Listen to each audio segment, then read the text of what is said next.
upgrading the Lukka Coppercoat Outcast Planeswalker deck.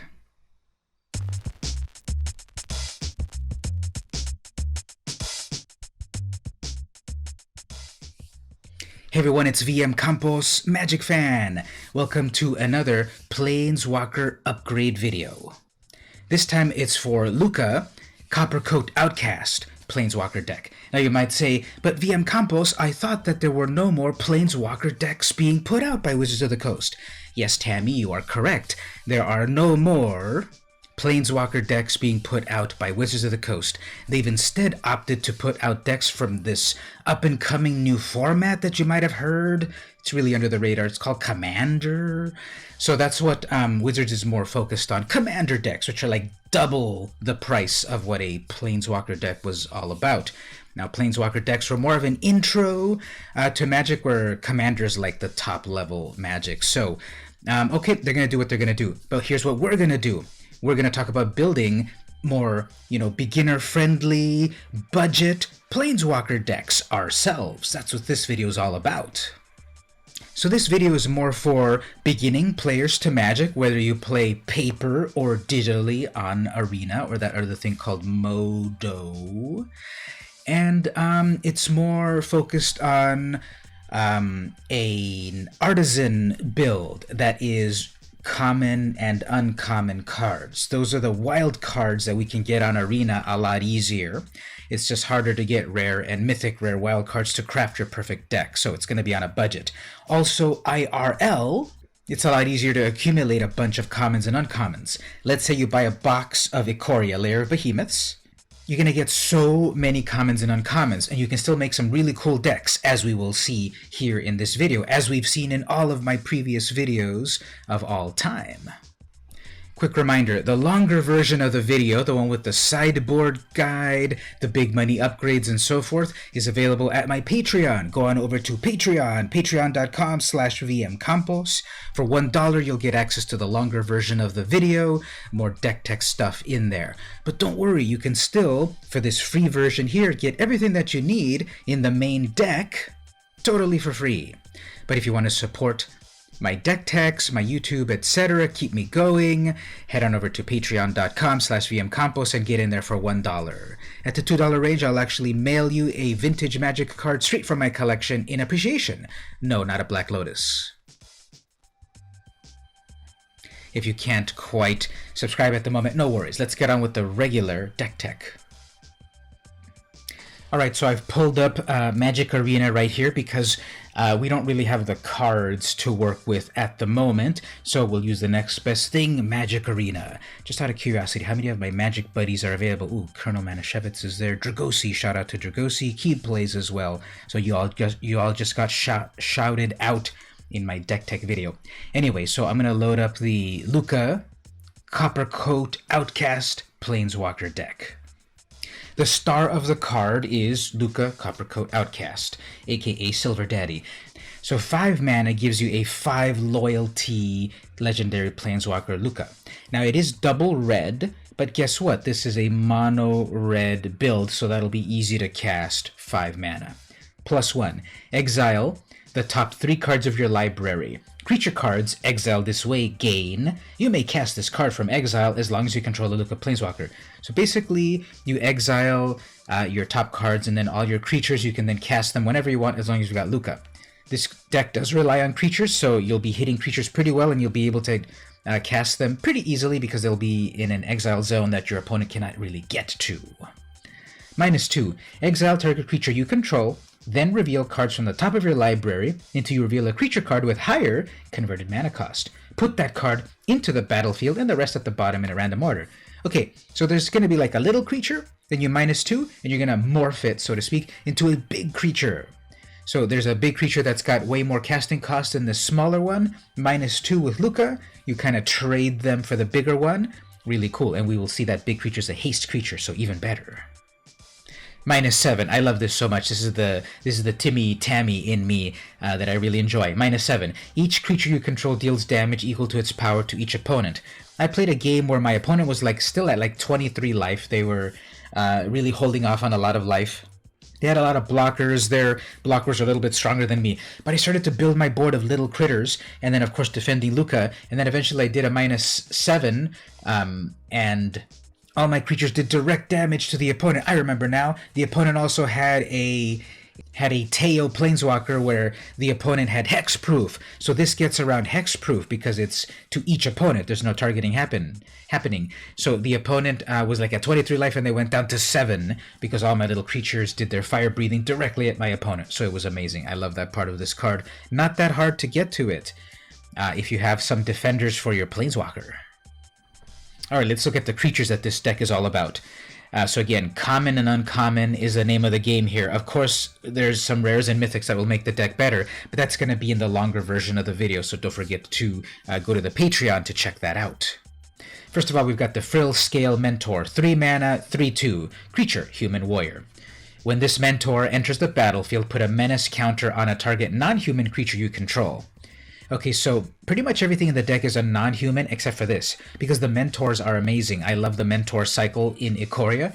Basically, it gives some kind of counter to one of the creatures, and then later on you pay 3 and tap this Mentor to give that creature +1. So you are mentoring that other creature to get stronger and stronger, and with Menace, it's going to get in for a lot of damage. That's exactly what happened with me in another game where my opponent had 1 blocker and I was going to go with 2 attackers, but because I had 1 with the Menace counter, I added the +1 to that Frill Scale to that Menace creature, and it went through the 1 blocker that they had for the lethal. Okay, let's look at the non-humans. Here we have a monkey, the Prickly Marmoset, 3 mana, 2/3, first strike. Whenever you cycle a card, Prickly Marmoset deals +2/+0 until end of turn. So there's like a mini cycle theme that happens in this deck, and this can become a 4/3 first strike at cycle speed. Now, cycling is an activated ability, so an opponent needs Tail's End or other counter spell that stops activated abilities, not a counter spell, not a plain old cancel or whatever. So out of the blue and almost uncounterable, this Marmoset becomes a 4/3 with first strike if you cycle away this other card that I'll show you. Now, of course, couple it with this Frill Scale Mentor, and now this is even better because then it's got Menace. And it'll get stronger and stronger as you tap the Mentor to give this +1, and it becomes a 3/4 first strike, 4/5 first strike, etc. Momentum Rumbler, 4 mana for a 3/3 dinosaur. I love the art on this. It's coming right at you. There's no escape. Whenever the Rumbler attacks, if it doesn't have first strike, put a first strike counter onto it. So it gives itself first strike. 4 mana for a 3/3 first strike is pretty cool. It does have to attack, though, to give itself the counter. So if they've got their own 7/7, okay, you might not attack. But once it attacks, it gets first strike. Then, whenever the Rumbler attacks, if it has first strike, it gains double strike until end of turn. So the second time it attacks, then it gets double strike. It's a 3/3 double strike for 4 mana. And then again, you've got that Mentor. This is a 4/4 double striking creature with a little bit of that Mentor plus Mentee synergy. I love it. Porcuparrot. Okay, this is the first of the Mutate cards. Mutate is a little confusing, to be honest, but we'll get through it together, no worries. Okay, 4 mana for the regular casting cost gives you a 3/4. Okay, and then tap it to deal X damage to any target, where X is the number of times this creature mutated. So if you cast it for its regular cost, it has never mutated, so tapping it will do nothing. It'll do 0 damage. However, if you have your Marmoset out, and then you mutate this for only 3 more mana, you have a mutated Marmoset Porcuparrot thing, bird beast, monkey thing, that can tap itself to deal 1 damage to anything. Planeswalker, opponent, mana dork, etc. Okay, how does mutate work? Here's the little synopsis right here. If you cast the spell for its mutate cost, put it under or over target non-human creature you own. They mutate into the creature on top plus all abilities from under it. Okay, so that Marmoset is a 2/3. You can make it a 3/4 first strike because it gains still the abilities of the Marmoset if you put it above. If you put it below, you keep the Marmoset's 2/3, but then you still get this tap ability. Usually you will mutate the bigger thing onto the smaller thing. There's a lot of nuances on how things mutate. For example, if you remove the target, the mutating creature still appears, but if you remove the original target, once they've mutated, everything disappears. Everything goes to the graveyard, so be careful about that. So this is one of the mutate cards in this deck. Cloud Piercer, here's the other mutate card. 5 mana to get a 5/4 with reach. Okay, that's the regular casting cost. If you pay the mutate cost, which is 1 less, you can then attach this to an existent creature, and whenever this creature mutates, you may discard a card if you do draw another card. So you might have dead cards in your hand, you might have more lands than you need. Mutate this card onto another non-human creature, and then you go dump that land and go get another card. That's saved me so many times before. Being able to kind of, filter through your deck is very valuable. The cool thing is you can mutate on top of a mutated, on top of a mutated, on top of a mutated creature. So you can put these Cloud Piercers and Marmosets and Parrots all together as many times as you want. And the more times you mutate onto the Parrot, the more damage it deals directly, pinging them. And then the more times you mutate onto the Piercer, you can kind of cycle out the cards that you don't need. Love that. And lastly, we have Lava Serpent as the creatures. 6 mana for a 5/5 with haste. Okay, so cast it right away, start attacking. Now, what's that combo that I mentioned? Lukka.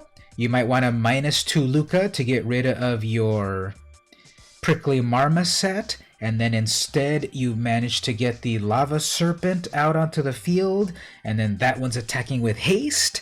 That'll really trip up your opponent with so much haste action going on. Now, if you can't quite get to its casting cost, though, you can cycle it for 2 mana, instant speed. You can cycle, which then, of course, helps the Prickly Marmoset to do that first strike shenanigans. So that's kind of a little cool combo there. Or if you just don't have cards that are really working for you at the moment, cycle this away. You're never going to be able to cast it in time. Cycle this away and get other stuff. Let's move on to instants and sorceries. The first one is Fire Prophecy, 2 mana for a 3 damage to target creature. Then, if you've got a card, again, that's dead in your hand, put it at the bottom of your library and draw another card.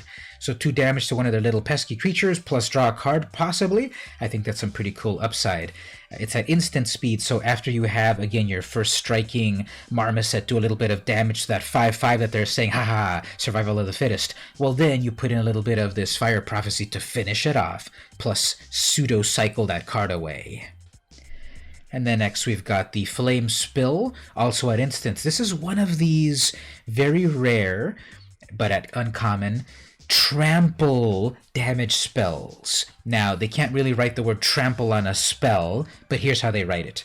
Deal 4 damage to target creature. Excess damage is dealt to that creature's controller instead. So if they write trample on a spell, I think we get what that means, but the wording of the rules, they have to write it this way. So then a player has to understand what is excess damage and that sort of thing. So if you're killing their 1/1 mana dork, 3 damage then goes through the creature over to the opponent. So trample spell. And it'll have your opponents remembering fragile floating sky sail suddenly seemed like an appealingly safe place to live. Yeah, when you're running from lava going down the streets. That kid looks like he's having a good time, actually. The parent is all like, let's get out of here, Johnny. But then the kid's like, yay, do it again. Lastly, we've got Springja Trap. 1 mana artifact with flash. So obviously flash it in at the right time, at your opponent's end step. Like, what is this trap here? Well, it's just springing into play. And then 4 mana, tap, sacrifice it. It deals 3 damage to any target. So once you need to do like the final bit of damage to a big creature, maybe you need to finish off their Planeswalker that got precariously low on their loyalty, or maybe your opponent, the Springja Trap is the way to do it. And it's colorless, so it can go in this deck pretty easily. The lands are pretty straightforward. It's 24 mountains. That'll give you a good mix of what you need to cast here. Notice our mana curve up at the top there. It's towards the middle. It's about the 3.5 or so.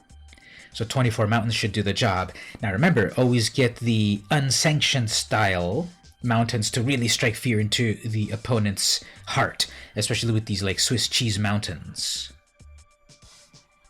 So there you go, everyone. That was the Planeswalker upgrade video featuring Lukka. RIP Planeswalker decks. Wizards of the Coast wants to focus on Commander, but I'm going to keep the tradition alive by making Planeswalker decks that are budget friendly, that will work great on Arena, that will work great in real life, that synergize well and are on a budget. Tell me how you would improve the deck. Tell me down there in the comments. Don't forget to like and subscribe and all of that. I'd love to hear your thoughts on what I missed. Now, also, these decks are just Ikoria focused. So obviously, if we have all of Standard to work with, all of Modern or Pioneer or Legacy to work with, yeah, you can make a completely different deck. But my videos focus on budget and cards within the current set. There's a lot of new players to Magic, and I want to help you out by having a realistic card pool. And again, even here on Arena, where you have wild cards, I don't know about you, but I always run out of the wild cards that I need. So common and uncommons often do a very good job. You just have to craft the deck just right with the right synergy. So once again, remember to head on over to Patreon, patreon.com/vmcampos. You get the full version of the video there with the sideboard and the big money upgrades. Plus, you help keep the series going. I would really appreciate it. This has been VM Campos, and I'll see you on Ikoria.